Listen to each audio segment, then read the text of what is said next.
سعودی engineers council نے کہا ہے کہ تمام غیر ملکی انجینئرز کی رجسٹریشن پر پابندی عائد کرتے ہوئے اسے اقامے کی کارروائی سے منسلک کر دیا گیا ہے۔ الاخباریہ چینل سے گفتگو کرتے ہوئے انجینئرز کونسل کے ترجمان صالح العمر نے کہا کہ ڈگریوں کی جانچ پڑتال کے لیے براہ راست ڈگری جاری کرنے والے ادارے سے رابطہ کیا جاتا ہے۔ ڈگری میں موجود معلومات کی تصدیق کی جاتی ہے۔ صالح العمر کا کہنا تھا کہ کوئی سعودی انجینئر ایسا نہیں ہے جس کے پاس جعلی ڈگری ہو، سب کی ڈگریاں چیک کی گئی ہیں۔ یاد رہے کہ مملکت کی لیبر مارکیٹ میں اعلیٰ تعلیم یافتہ اور تجربہ کار انجینئرز کی فراہمی کے لیے کونسل کی جانب سے معیار مقرر کیے گئے ہیں۔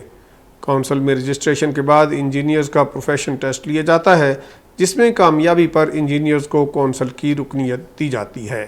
سعودی انجینئرز کونسل کا پروفیشن ٹیسٹ پاس کرنے کے بعد ہی انجینئرز کو ورک پرمٹ جاری کیا جاتا ہے۔